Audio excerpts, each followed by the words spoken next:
Hi, it's Eva again. I wake up ambitious people like you and dare them to be great. And today we're talking to Reinier Jonker, who guides leaders to bridge the gaps between their ambition and results. And he does that by creating alignment and focus. So today is all about that. How do you create and maintain that alignment and focus as a leader, as a team, as a business, but also as a person?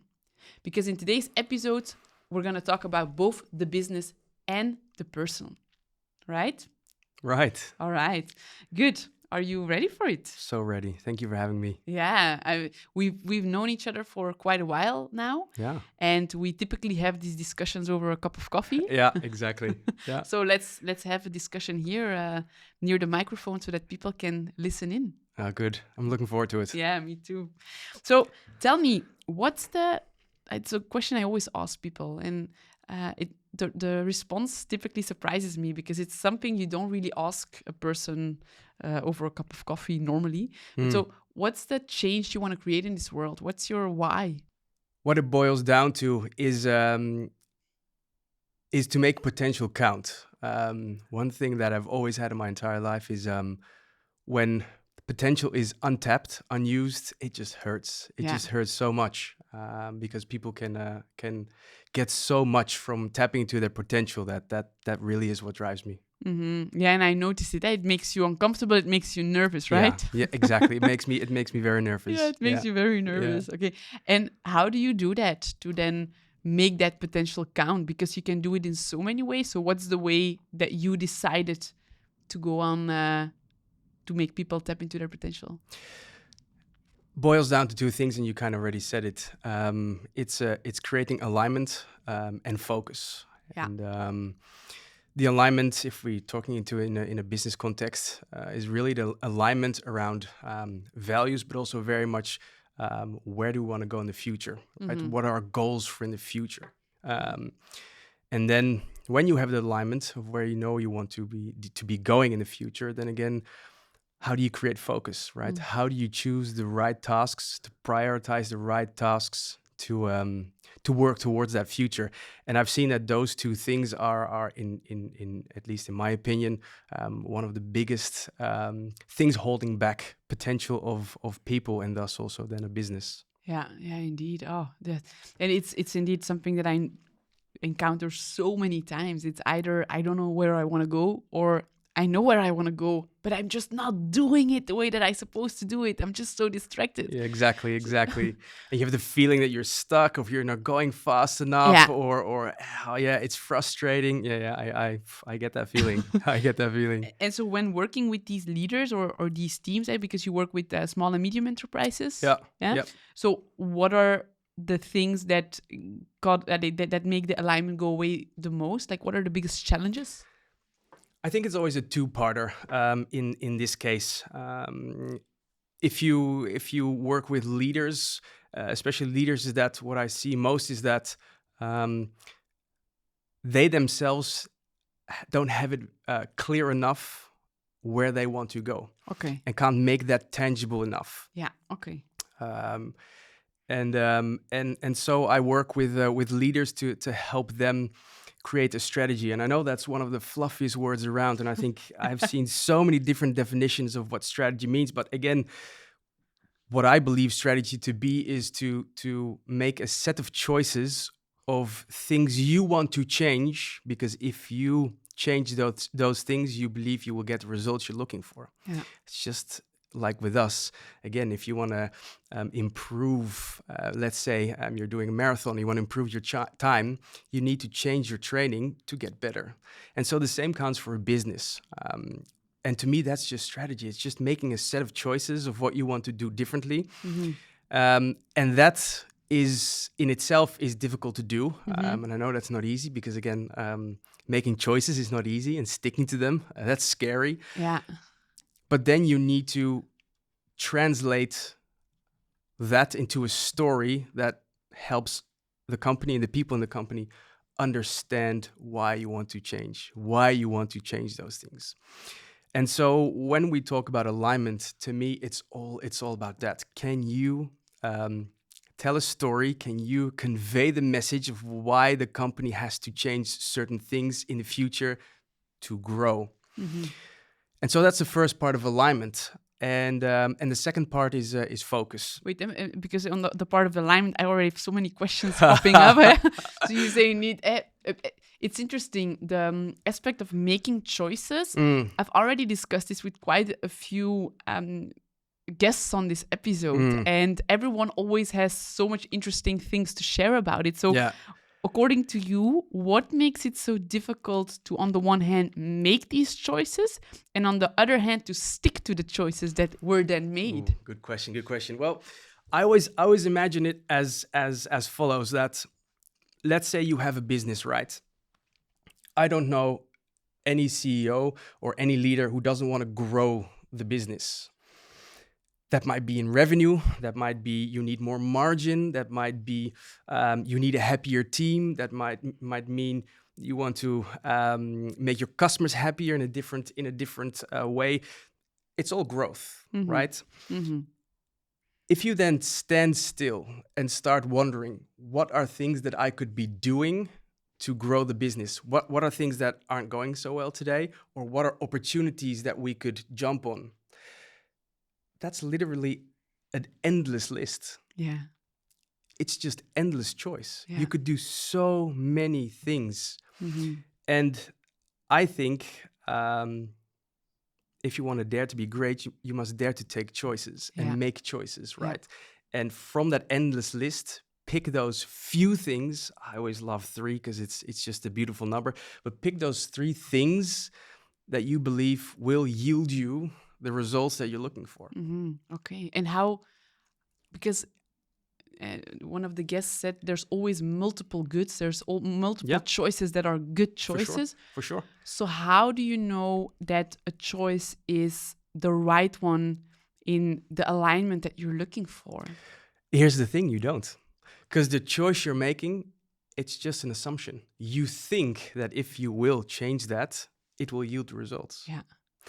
And that's what I love. That's why you need to really convince people why you believe this is the right assumption that you're making. That if we change this, the result will come. Yeah. And I think that's the fascinating thing about alignments and setting goals, is that you don't know, right? You don't know. Okay. You don't know if it will yield those results. Again, if it was a given, that's insane. That doesn't exist. Yeah. And so again, let's make it very practical. Let's say you have 5, 6, 7 different choices of the things that you can do. It's just a process of elimination, pros, cons list, figuring out where will the market move, what do we believe will happen, what's our strengths internally, what is happening in the market, and then you come together, and then you can say, okay, those are the choices that we're going to make. Those are the things that we need to change if we want to reach our ambition in the future. Yeah, and then comes the part of sticking to it. Then comes the part of sticking to it, which is obviously even more difficult, to be honest. Yeah.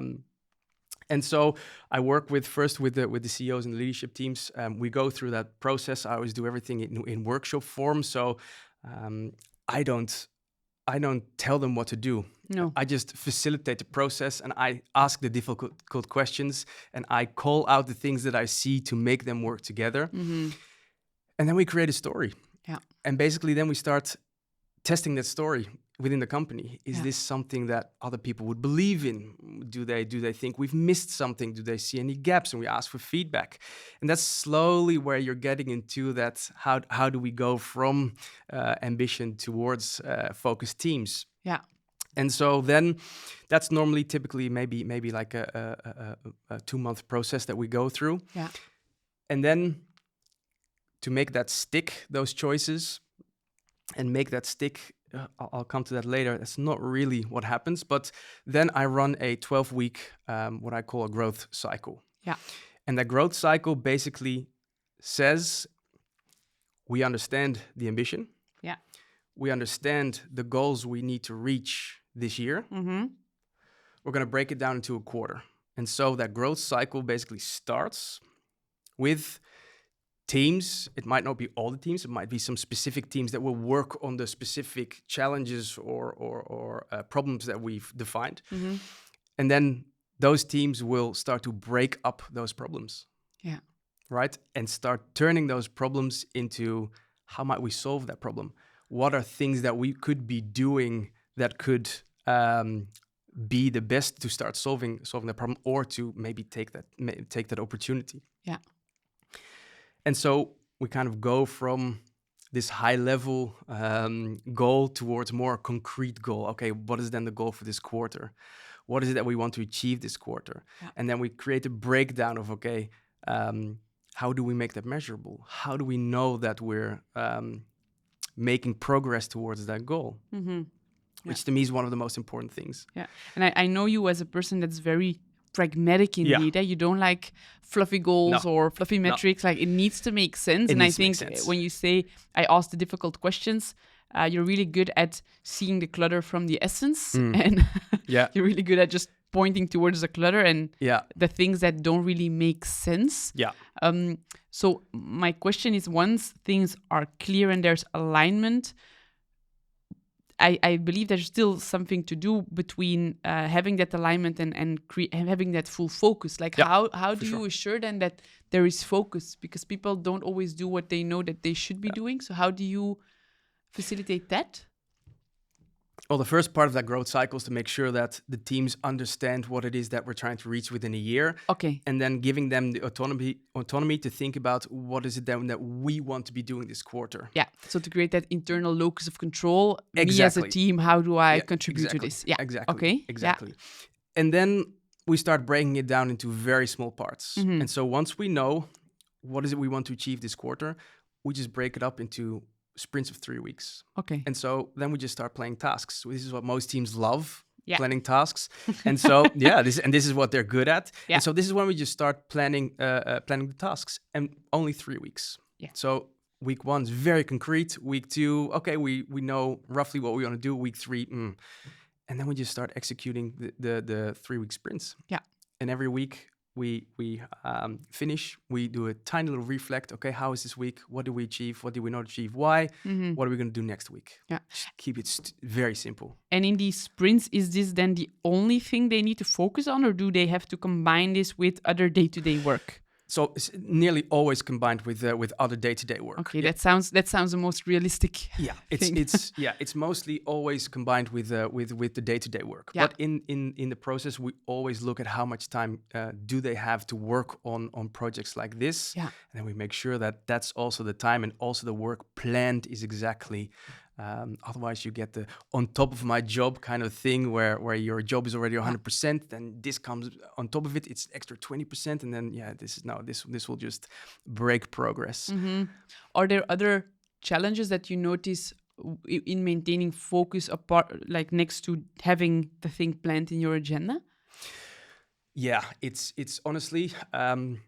The first quarter I always do, it's always what I call calibration quarter, because it's just for people to get used to the process. Yeah. Because suddenly all your tasks are in this board. Everybody can see them. You've sort of committed to a goal at the end of the quarter. Everything is measurable.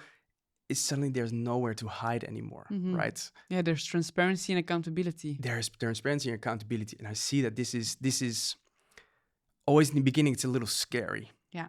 Right? It's getting used to. Yeah. But it also creates this space where if you get this stride going, you can see that the work you're doing has an actual impact, because we set a target, and suddenly you can start to see the needle move right on the target. Hey, and that's where sort of the focus really comes into play. Yeah. And that's just something that you have to start getting used to and start rolling with, and from there on it becomes a repeatable process every 3 months. Yeah. And once you get used to that, it just becomes second nature. And when it becomes second nature is when there's more autonomy. And when there's more autonomy, they can start to think, maybe we can set ourselves goals for half a year, right? And this is when you start building autonomy within the teams. Or you need less follow-up.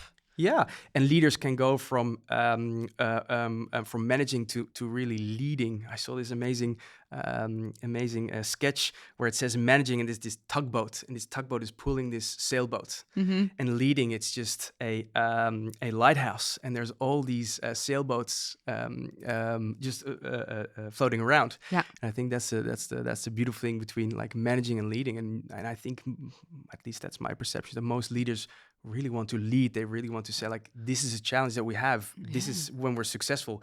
Tell me, what can we do? How can we do this? How can we approach this? And see those teams sort of start working at it as autonomously as possible. I think that's the ideal we're all looking for.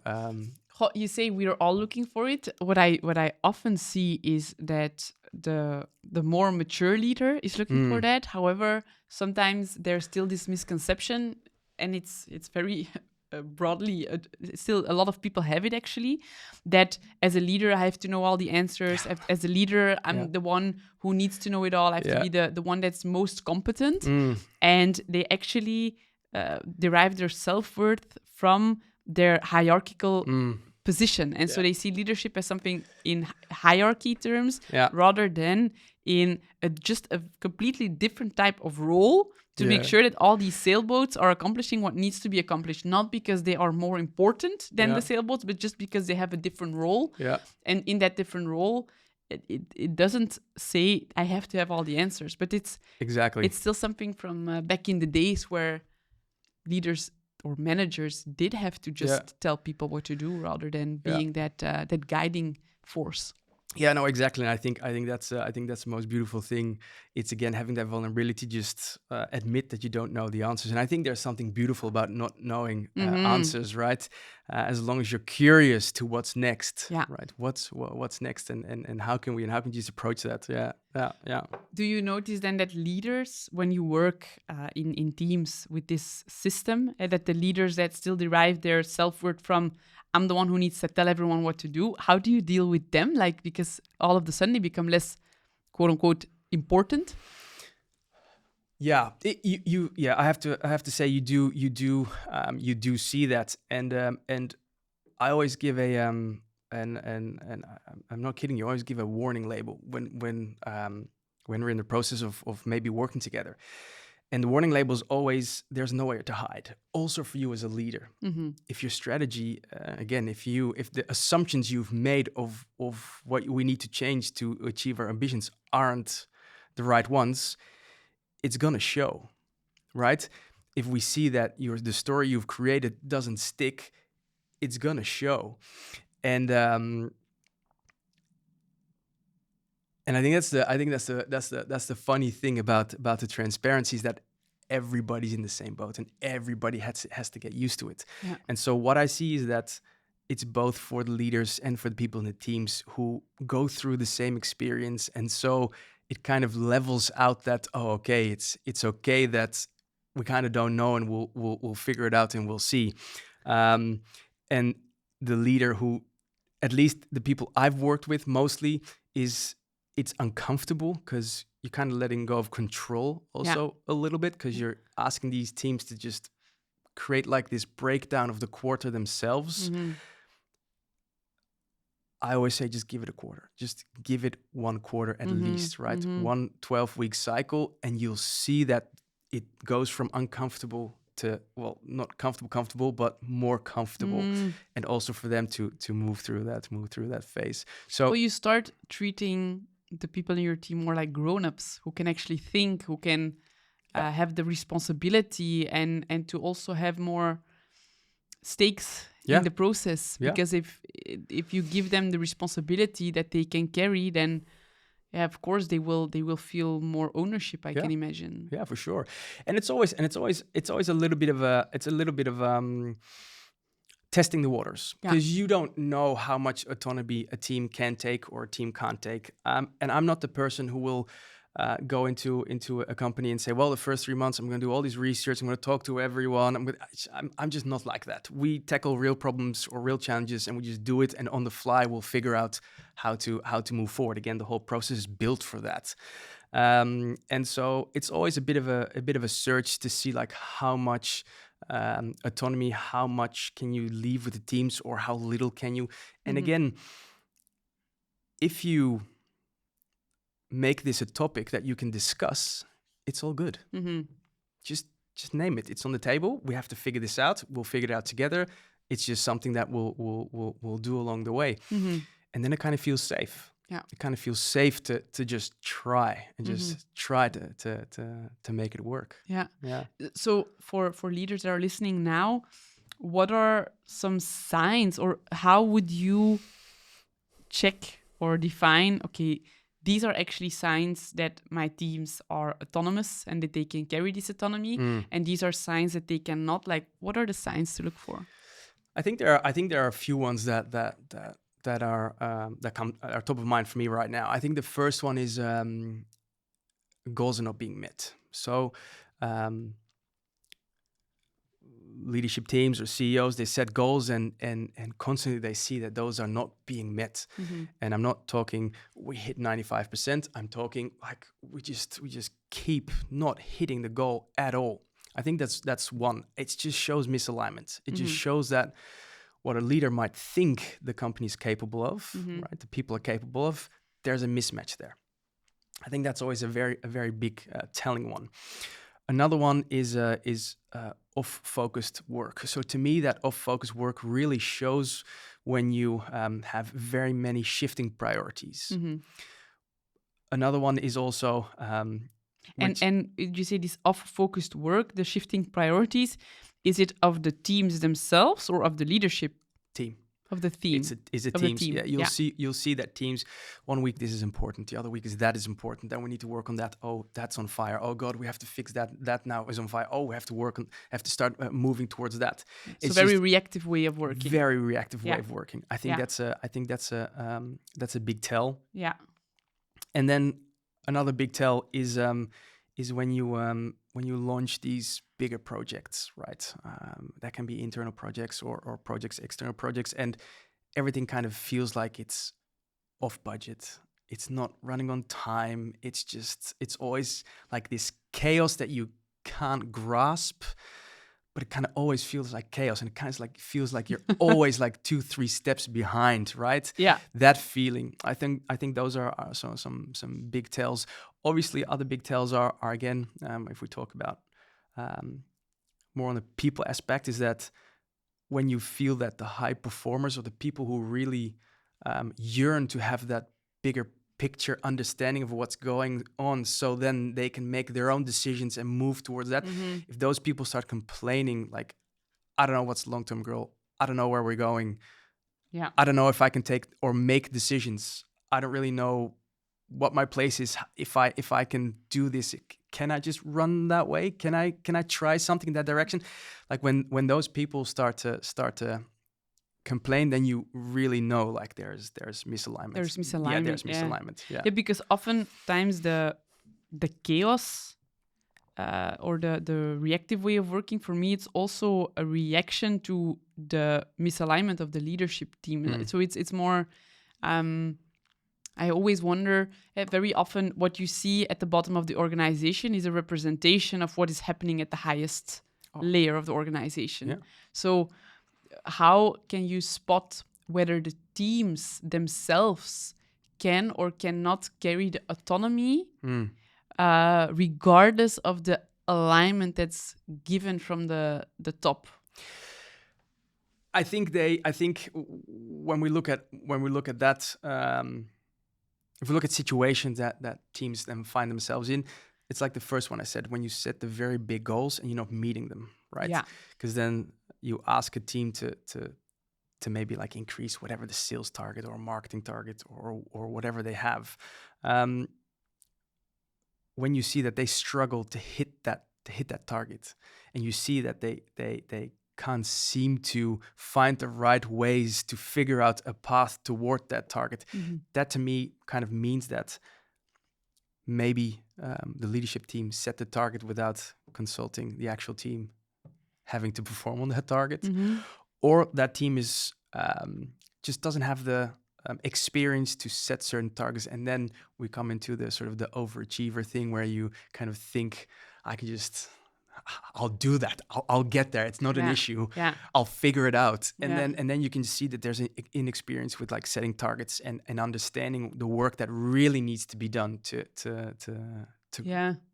hit those And, targets. and maybe they can hit it, but it's not sustainable. And at a certain moment in time, if they keep working like Yeah. that, they won't hit it anymore. Yeah. Exactly. I think one of the most fascinating aspects there, and I think you'll recognize this one, is to me is that when you work in high pressure environments, what you then see is that to me the teams that need to work a bit more on like the reality aspect of what is possible, right? Is they see work to be done, right? And then they have their planning up to date, and then they plan like 100% work. Okay, this is the time. Let's say this is a week. I have 36 hours, and then I have all these tasks, and these tasks amount to 36 hours. Boom, my week is planned, and I'm good. Yeah. What they forget is that 20% of those tasks will fail and will cost much more time than they thought they would. So instead of having planned 100%, you've kind of planned 120%. And then the overachievers will do anything to get that work done because they have made a promise, right? And they want to deliver on their promise. And so suddenly they have to cram in 120% work in 100% work week. Yeah, and typically they want to do it so good that they don't want to deliver the 100% at 100%. They want to deliver it at 120% of quality. Exactly. So they end up with 150%. 100%, 50% work. And they only really get maybe to 70% quality. It's like just enough. But here's the thing with high performance or high performers. When the week is done or it's a month is done, they kind of are very proud that they got it done, and they get this little Rush of dopamine. rush, we did it. And I think this is one of the main signs that you have a very ambitious team, but not there yet to make sure that they can like reach this optimal cruising speed, right? It's like a plane. A plane has an optimal cruising speed. It's this perfect speed where fuel consumption, comfort for passengers, all the things come together, and you're kind of in this sweet spot. Yeah. And this is really what we do, or what I do in the growth cycles. Find that sort of optimum cruising speed. What is the speed that we can handle as a team, but also as a company? Yeah, and I like that because indeed the plane, it also needs to have a clear destination. Yeah. That the optimal cruising speed is not just there for being there, but it's there to reach a goal. So the destination is so important, and nothing needs to get into the way. Like it's just one straight line all the way to the destination in that optimal cruising speed. I love it. Yeah, exactly. And I think that's where again for me the alignment and focus they're so important, because you can have alignment but no focus, and you can also have focus but no alignment, right? And I think that's where the two intersect. And really, if you can link those two up together, that's where you really can find that to me, that's where you unlock potential of the people within your company, and thus then the growth for the company itself. All right, good. So if people are listening now and they believe, I don't have enough alignment, I don't have enough focus, which concrete tips could you give them to really work with that alignment and that focus in their company? Yeah, I think for me, if I break it up to like let's say the tips for leaders and the tip for the teams, because I work for both, right? If I do a track with a company, then maybe I spend 35-40% with the leaders, but I spend 60% with the teams themselves, actually getting my hands dirty and really every week figuring out what are those core tasks that will help us. So I'm gonna split it up. So for leaders, I think there are three tips that I think could help. And the first one is challenge yourself. So let's say you're a management team or your leadership team, or you're a CEO. Ask 3 people a question. What are the top 3 priorities for this quarter? How do we know we've reached the goals? And how do these three priorities fit into the bigger picture for this year? If you get three different answers, there's misalignment. Yeah. If you get but, I have to look it up, might be on the drive, might be on the in some sheet, there's not enough alignment. And I say that because I think what I see is that many leaders make the assumption that it's clear because they've said it once, twice, or three times. This is something you need to repeat constantly until people really get annoyed. I always say, once people start complaining that you're annoying, that's when you know you're doing a good job, right? Yeah. You're in the right spot. The second part really has to do with the autonomy, and that's I hear leaders say, like, I have a certain management style. That's, in my eyes, not the right approach. I think every situation requires a specific leadership style. And so challenge yourself, as a tip, to figure out how might I help the person best. For instance, and I gave this example to team leads the other week. So I'm working with a company, and they've grown quite heavily, and there are 5 new team leads. But those people were chosen from teams, and so they've never been team leads, and they're new. And I was talking about this specific topic, and I said to them, I asked the question, have you fired anyone ever? And they said, no, I've never fired anyone. And I said, well, let me give you an example then of how your leadership style is could be detrimental to the task someone has to perform. And I gave the example of, okay, let's say I am your boss, and there's someone in the team, we've tried, it's not working, we need to fire them. And let's say you've never fired someone, and it's Friday afternoon, I arrive at your desk and I go, Eva, listen, Jane, we have to let her go. Monday morning, I want you to plan a conversation with her, fire her. In the afternoon, I'll hear how it went. Make sure you talk to HR. I'll see you on Monday, and I leave, right? How will this leave you if you've never fired someone? What are your thoughts? I might feel very lost and panicky and spend all weekend looking up, how do I fire someone? Do I have friends that have fired people? Like, who can I call for guidance? Because there is no guidance whatsoever from my own manager. Exactly. And so the way I react is I assume that you've done this 1,000 times and that you have full autonomy. You can just do this. This is kind of what I really would like leaders to understand, to help them unlock more potential, is view the company in this way, view the people in this way. If I know you've never done this before, we're going to do it together. I'm just going to roll up my sleeves, I'm going to sit next to you, and we're going to figure this out, and we're going to create a plan. This will give you confidence. This will build confidence. And this is kind of what we were talking about and just before. And it's the same with teams. If you look at that team, try to really think about, how much support can I give them to make them excel? Yeah. Right? How can I find that spot where they're in stretch? They're not in comfort, they're not in stress. How can I stretch them? And how can I help them? I think that's one of the most important things. Situational leadership methodology there is a perfect tool that I love, that I've used 1,000 times. Okay. So if I recapitulate, so first challenge yourself and ask 3 people in the team really questions about, okay, what are we trying to achieve? How will we measure what we achieve? And what was the third question again? The third question is, how does this impact the long term? How does this fit into the long term picture? So that's the first thing, and assess how well is this vision, how much alignment is there actually? Secondly, be aware that there's not one leadership style to use, that it's always about the other person, always about treating them, guiding them, leading them in the way that they actually need it, based on their experience, maybe based on their type of personality. And what's then you're coming with a third? I have a third one. All always. Right. Everything is in threes with me. Always. I love threes. And the third one is, I get it. Growing a business is stressful. There's so much going on. There are so many little tiny fires everywhere. You need to make choices all day long.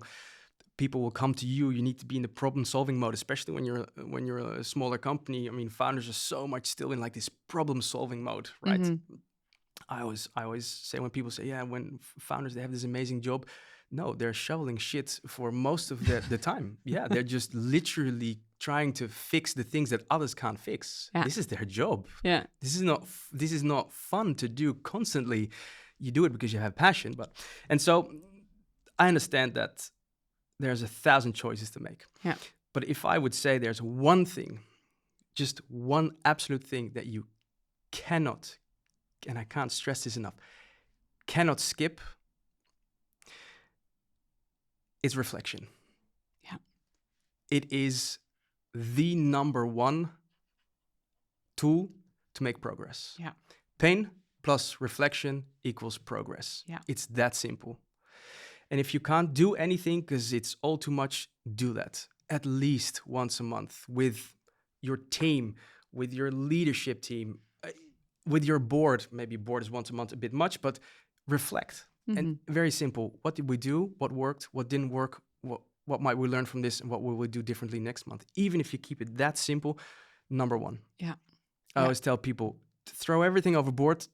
Don't throw that overboard. Indeed. I think that's one of the most important things. Yeah. Absolute there is. And it's indeed something that comes back a lot in these podcast episodes as well. It's people that say, slow down to speed up. Yeah. Build in pit stops. Yeah. Reflect. Yeah. So really taking time to let whatever is happening, to wake up to whatever is happening and to make adjustments accordingly if it's not really working. Yeah, 100%. Or not steering you towards the place where you want to be. Oh, wow. Yeah. Okay. Reflect. Okay, I'll reflect. So for teams, I think, and individuals, I think it's the first one I always say is ask more why. Just ask why. Okay, why? Because asking why will uncover things you didn't know. Okay. Not just for yourself, but also for the person that's asking you to do something. And I think that's such a powerful tool that we don't use enough. Again, the answer might not benefit you, but it might benefit someone else. Yeah. And I think the reason why we don't use that question enough is because of this big limiting belief that if I ask why, they will think I'm stupid. Yeah. Or I have to know, I have to understand instantly why they ask me this. And I just have to be really well at executing this at 150% of the quality, rather than really understanding, okay, but how is this really important in the bigger picture? Maybe it's not. Maybe my why asking will actually make it clear that this is not the priority right now, or I will understand it in such a way that I will know that choice A is actually much better than choice B. Yeah, exactly. In the pool of 10 choices that I can make. Exactly. So, exactly. And again, it's like you said, you might challenge someone else to think, oh, why did I ask someone to do this? Yeah. Well, that might have been something that I think is important, but now when someone asks me why, that might not be as important. And I thought it might be more urgent than important, which is just a whole different subject. Yeah. Yeah, and especially with hierarchy, because there's, again, this belief that if someone in a leadership position asks me to do something, I assume that they know, that they have their shit together. But very often they don't. No. They're also just doing whatever they can. Yeah. And they also have their blind spots. Yeah. So assuming that because someone is paid more, has more experience, has a higher position, that just means that they know more and that every question that they will ask you will be with a very clear, specific intention. It's just not the right assumption. Exactly. And everyone's still human. And most of us, we don't know what we're doing. Yeah. We're just going with the flow, figuring out what works, what doesn't. Yeah. So, And that asking why might be, the reflection point that you both need to just spend your time more efficiently. Yeah, exactly. And in the end, go to that potential that everyone's looking for to reach. Yeah. So, I really like that one. Ask more why. Ask more why. Yeah, I love that one. Yeah, I love that one. And then the second one, which I love equally, is say more no. Say more no. Oh, wow. Okay. Say more no. I think that the topic of urgent important, let's not get too deep into it, but I think many tasks are urgent, and it's because it's not planned, it popped up. But mostly it's because someone else lacks alignment and focus. And then so their lack of alignment and focus becomes your problem. And when you start saying no, you'll see that that just automatically brings more focus. It doesn't bring more alignment instantly, but it does bring more focus. And again, it's just such a tool that we're just afraid to use or afraid to say, because what if I say no, right? What will happen? What will they think of me? Am I then not maybe that high performer that jumps on everything and fixes everything and does everything? Again, but you are contributing to more focus within the organization if you say no. Exactly. Yeah. Indeed. Yeah, a big belief that also pops up about not saying no is, well, my needs are less important than your needs. So if you ask me to do something, it's more important than what I need. And if I want to relax in my couch in the evening, it doesn't count as much as you having to finish whatever you're doing. So there's both what will they think of me, but also a lot of times people that have difficulties with saying no, it's because they feel less than the other person, or there's not an equality or a perceived equality from that person on. And I guarantee you that if you ask why first, no becomes much more easy to say. Exactly. Yeah. Indeed, because you also, that's a negotiation technique. Make the other person realize that what they're asking is not possible or is not important, rather than trying to convince them. Yeah, And just ask the right questions. Read Never Split the Difference. It's a book that I recommend to a lot of people, because in Never Split the Difference, you get the skills and the tools, the communication skills actually, on how you can make the other person realize that what they're asking is not possible, and that they should actually stop asking you. Yeah, exactly. And I think one of the situations, again, also alignment and focus. I mean, the times that we're in, right? Around the age of like 30, 35. And it's not just a business sense. It's also at home, right? You have a relationship, you start with kids, and then your career is growing, but you need to buy a house, and there's all these things happening. And again, I think that's where it's so important to create alignment between partners and keep focus. What are we working on? What are we not working on? Do we put focus on friends? Maybe we put focus on the house. Also ask why. Why is this important? Why is it important now? Allowing to say no. That's what I believe. Like the alignment and the focus is just such a beautiful topic to work around. Okay, and then the third one, I think also the one I've seen create impact is good enough for now, safe enough to try. Okay. And with that, I mean, when you are creating something or doing something, think to yourself, at what level is it good enough for now and safe enough to try? Safe enough to sort of either deploy, or safe enough to sort of post in that channel, to make sure that you don't also fall in that perfectionism trap. I see that the perfectionism trap is a big one that kills focus, and that most people, and I think the moment I realized this the most is when I ran a branding agency in Amsterdam, and it's the first time I ran a team, and a team of creatives, like creative people, and I always had this thing like, wow, they can do something I really can't. Like if you ask me to draw like a person, I'll still do like the stick figure, right? I suck at it so bad, and I thought to myself, I'm gonna give them all the space and all the space they need to do their thing. To do their thing, to create this magic. But I very quickly learned that 80% of the work goes into the last 20% of fine-tuning. And that last 20%, clients don't see the difference, right, in the work you create.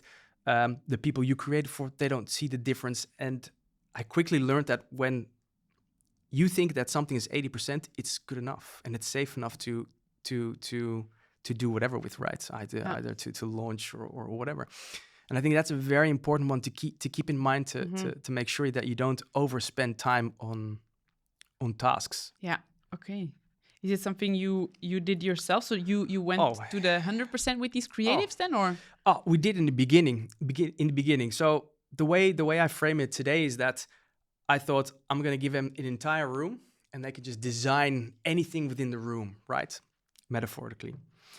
But what I saw is that they just walked up to one wall, drew a few lines, walked to another wall, drew a few lines. And then what I saw is that they get stuck because there's so many possibilities, and they get stuck into that frame, and then they draw something here, draw something there, Yeah. and There's too many choices, too many actually. choices, and there's this lack of progress. Yeah. And the moment I gave him a canvas, it was just poof. And with a canvas, I mean, it's like a briefing, right? Yeah. You give someone a briefing of what you want them to create. It's Yeah. like a canvas. Yeah.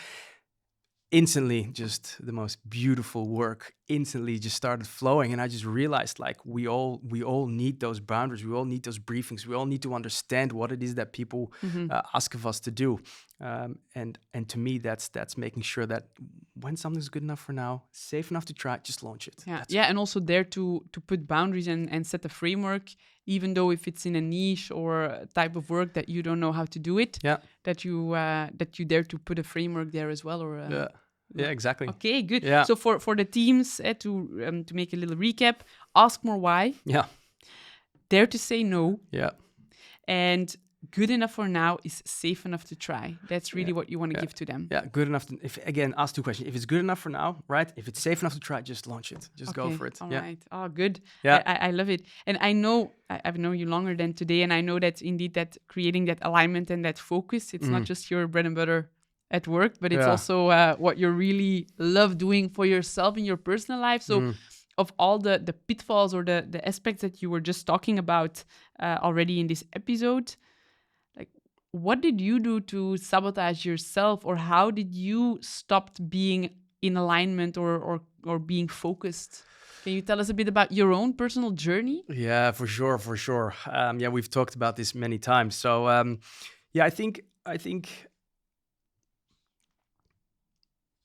for me, the key to this journey for me was the belief system I had created of what life should be, Yeah. what I think is reality, what I think to be true. And for me, the journey really, or maybe the journey towards doing something with it really started, I think, for what many people can relate to, is that feeling that you are becoming more successful, and that is nice, and that's kind of something you're chasing, but you keep chasing something that you can't really find, right? You hit this level of success, and then you think, okay, here it comes, everything that I've been waiting for, let it roll, and then suddenly it's not really rolling. You're like, ooh, hold on, is this then maybe not high enough? And so I started to ask myself the question of, what is it that's holding me back? Why can't I achieve greater heights and go for it more? Why can't I satiate my hunger? Yeah, why can't I just reach that level where I think that this is enough, this is good, right? This is okay. Here I this can is enjoy it. it. I've done it. So I can just put that into the shelf. There you go. There's the medal. Okay, next. And so that journey just started with, and I love this sort of. For me, this is true, at least, is that if you don't understand your past, it will dictate your future. And so for me, the journey started with looking back into the past and starting to kind of deconstruct that belief system, right? What is it? Why am I chasing success? Why is that so important? And to me, because what was that belief system? Can you can you kind of create a show us how was it? What were the proofs? So the core to the whole belief system in my case is that somehow as a kid I convinced myself that in order to be accepted and loved, I had to be successful. And I have this, like, it's this very clear memory of my family coming together, and then I don't know what my father did, but he got all this praise. And people are like, oh, congratulations, well done. I remember, like, I want that praise. How do I get that? Wow. And how old were you in that memory? Young. I honestly think maybe like 5 or 6. Okay. But I remember, like, that feeling of my father, and I could see his pride, and I remember thinking, like, and it's not just my family, it's just all over the place. And so I sort of built this belief that if I was going to be accepted and loved, I had to be successful. And so, not fulfilling that hunger, if you chase success for kind of safety and not for mastery, as in I want to become very good at something versus if I'm successful, I will be loved. Again, that's just chasing safety. I think that was one of the key belief systems that I kind of built my whole life on. All right.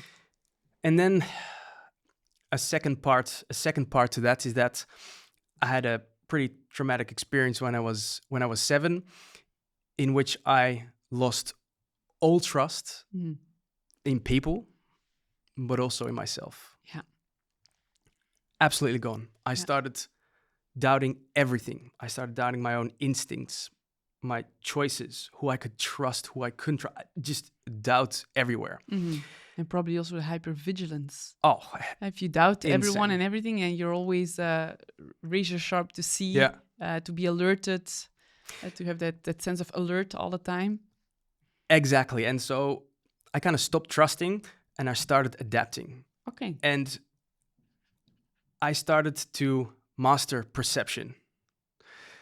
And I didn't What do you mean by that, master perception? I started mastering the perception of people that have the perception of me. And so I could master how you would perceive me. And I didn't do that for manipulation. I just did it so I could feel safe, right? Because again, that trust, that was just trusting was just not an option anymore. Any form of trust, it wasn't an option anymore. And so I just went on this journey where I just started mastering the skills of perception. And if you want to master the skills of perception, and if I want to turn myself into something that I think you will really like, then you will need me. And then you won't hurt me because you need me. Yeah. And at the same time, you make yourself so dependent on that person to need something and to not change that need when they're growing up. It's insane. Because if the need changes, all of a sudden you need to change and you need to start from zero. Exactly. And so this is just where I started honing those skills. And those skills are all about alignment and focus. Like, I will understand very quickly, how can I align with you? How can I do things so focusedly that to show you that I'm in alignment with you? And so this is kind of where I always talk about people always have superpowers. And this is kind of where I developed that superpower of just being able to read someone within maybe 15, 20 seconds. And I can articulate what you want before you can articulate it yourself. And this is kind of where I built that system, and I think this is the part that I'm grateful for, and this is why I wouldn't want to change anything in my entire life. Honestly, there's not a single moment that I would want to change, because I also built all the skills so that I can do what I love today and do it successfully. Yeah, and I really love that, because that's really the point where you can integrate whatever happened or whatever strategy you started using and use it to your benefit rather than against yourself. And it's really everything that you do, being procrastination, imposter syndrome, really people pleasing, constantly. It all helps you to create tremendous skills. And people often think it's either or, and it's either I people please and I say yes to everything, or people will think I'm a horrible person and will not want to be around me anymore. But actually, at a certain moment in time, when you start feeling the pain of people pleasing, then you already came at a point where you're really good at reading the room. Probably you're very empathetic. You can really blend in, make conversation really easily. So you can actually use these skills and combine it with a no, because you will say no in an empathetic way. You will say no in a way that the other person feels hurt. So all of a sudden, saying no, if you combine it with the strength of your people pleasing, it will become something that can go very naturally and will be also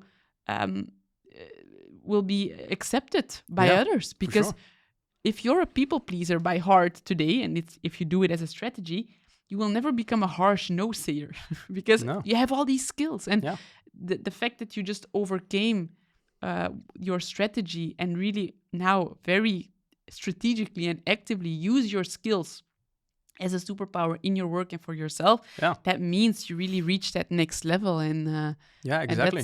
that you did mastery on that part. Yeah, exactly. And I really started enjoying that process. Yeah. I really started enjoying process because again, there's nothing fun about looking into the mirror very deeply, No. stare very long, and seeing all the bad shit that comes from it.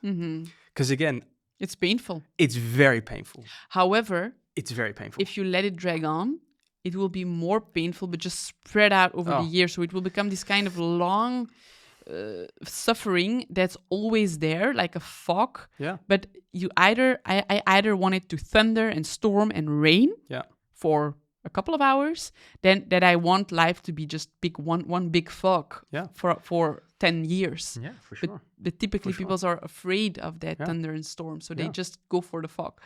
That's why my company is called Lift the Mist, because I inherently believe that there's so much mist.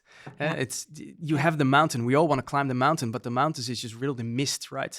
Yeah. And once you can help each other lift the mist, then you can start finding the best path towards the top. And this is kind of what we're all chasing. And I also think that it's just this horrible self-fulfilling prophecy. All these strategies to keep yourself safe, they're all just this short-term gain, long-term pain, self-fulfilling prophecies. I mean, I realized that my behavior really hurt people. Like people I really love, it really hurt them. Even my kids, like In what way? in the way that I could have helped them grow, but because I did not give them feedback, or I didn't say things, or I held back, I just let them also just move forward with whatever they're doing. Or a huge one for me is that I was stuck in that rat race. I was stuck in that 120, 150% coming home. You just still work is just still just in your ear, and then you come home, and then there's these kids, and then the kids just want attention because dad's home, and then you just want to hug them. But again, you're just stuck, and you're there, but you're not there. Yeah. That's horrible because it's such a cliche, but they grow up so fast. So fast. It's just scary. And how would you feel if you're very excited to see someone and they're not there? Emotionally, they're not there. Yeah. Emotionally, they're not there. Indeed. That's just painful. And so, again, looking into the mirror and to me, it's daring to. That's what I kind of love. Like dare to be great. To me, it's kind of like starts with like dare to make choices. Yes. Choose to do something about it. Choose that strategy or those things that you believe in my gut. I think this is it. Choose to say no. Choose to say and dare to ask why, right? It's just dare to embrace the thunder and storm when it hits. Exactly. Yeah. But what you said about the kids, I like that, because very often clients, when they come to me and I ask them why now, very often the question is, I don't want to pass this on to my kids. Yeah. I want to break the cycle. Yeah. I want to stop doing this because I just know that this is an example that I do not want to give them, and I'm giving it to them today. And I really, really love that, because yes, you're doing it for someone else, though it's such a strong goal to become more you, because you want to set a good example. Yeah. It's such a strong force if you're doing it for your kids, the people you very often love the most in the world. So. Yeah, for sure. Yeah, and it's the people. It's all the people around you, right? It's your partner, it's your friends, it's your family. It's just, and to me, I remember very clearly when I started a coaching track with Jort. He asked me, "What are you searching for?" And I said to him, "Tranquility. Like I just some. I want things to move forward and go my way, but I want to find like this quiet space in this storm, and let the storm be the storm. It's like if you have like a glass ball over you and you can see the storm and see things. Well, that's fine. This is life. This is how it happens. But find that peace and quiet. And for me, this is the best investment I have ever made, and I will ever make. Is finding someone that can help you, can facilitate the process, Yeah. and be there when things are tough, like really tough. Just be there for you, and not someone who is has a bias, right? Just an independent person that can be there for you and facilitate. It's best investment I've ever made. And again, it's made me slow down. My motto a few years back was, if everything seems under control, you're not going fast enough. Yeah. Now my motto today, and I stole this from someone very dear to me, slow and steady wins the race. Slow and steady wins the race. And the moment I slowed down, everything I ever chased, it just suddenly, it was there. It was in my lap. Yeah. And it's nice and it's good, but it's not something that I'm chasing anymore, right? Yeah. And when you slow down, you have time to spot the opportunities. You have time to act upon the opportunities because you don't need to be busy putting out those fires. Yeah. So it's indeed the best way to spot it, to chase, to get it, and not having to work for it really hard. So, and it's interesting because you're helping companies to create alignment and focus. And that's also what you say was your best investment as someone that helped you to create that alignment and focus. So if I would ask you in 15 years, okay, what are you still doing today in terms of self-sabotage that you in 15 years can tell me, I changed that, I overcame that, what would it be? Are there still things, or are you fully aligned and focused now? No, I believe there will always be things. At least I hope there will always be things, because I love this so much. Also the pain, it sounds weird, but I kind of like the pain also, because again, I know after that pain, if I pay attention, there will be opportunities to grow. Yeah. And so to me, there's no good or bad or up or down. It's just a constant flow. And so, to be very honest, today, I'm in such a good place that for the first time, I've chosen to not set goals for the time being and just really, really enjoy what's happening today and really sit with the progress that I've made and the results that are there today. And for me, right now, and I know this will change, but right now, there's no need for something else to grow. Okay. It's Fantastic. just, I know there are things, they will be tackled at a certain point. But again, I'm really into the enjoying the moment right now where things just feel very beautiful. Because I know that around the corner, the challenges will arise. Again, it will get tougher. And then I have to pay attention. I'll see the things that I can do my own process like I do with companies and figure it out. Yeah, I love that, because sometimes people, once they go into the personal development journey, it becomes an obsession and they always want to find something new to improve and improve and improve. And I really love that you say, no, it will come. When there's another challenge to be tackled, it will come. And I trust that I will be able to tackle it and I don't have to control it. I don't have to go and looking for it until I find it. It will be there, and now it's just good. And I think that's the biggest change, that I've learned to trust myself again. I've learned to trust my own gut again. Trust that the boundaries that I feel, that I can set those boundaries and I can talk about those boundaries. Again, go through life trusting my gut and moving forward. And for me, that's at least part of my story of how to get there. But talking to many people, there are always things from the past. And again, my advice is there: if you take time to understand them, sit with the pain, and then reflect, progress will come. Again, pain plus progress equals pain plus reflection equals progress. It's just so simple. All right, good. Wow, what an episode. Do you have some final words for people listening? Yeah, I think maybe we end there. Is that I have left behind the if everything seems under control, you're not going fast enough, and really started believing in slow and steady wins the race. And I think the final thought is for me is that not only a personal level, team level, leadership level. Why don't you just book in maybe like 2 hours or maybe half a day today, very concretely, within like a week, 2 weeks, 3 weeks, and just sit and reflect. If you could just do that one thing and write down 3 things that you want to focus on to do better for the next month. Just 3 very simple things. I think that's my final thought. It just always starts with something very small that gets the ball rolling. Yeah. And it's always so much closer and easier than you think. All right, good. That's very encouraging to hear. So, and I really love that. I'm going to do that myself. Cool thing.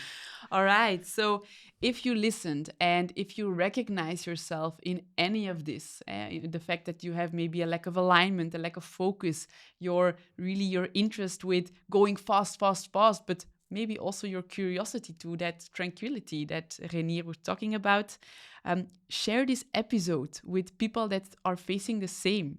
And by sharing it, we wake them up and we create a world where people dare to be great. See you in the next episode. Bye.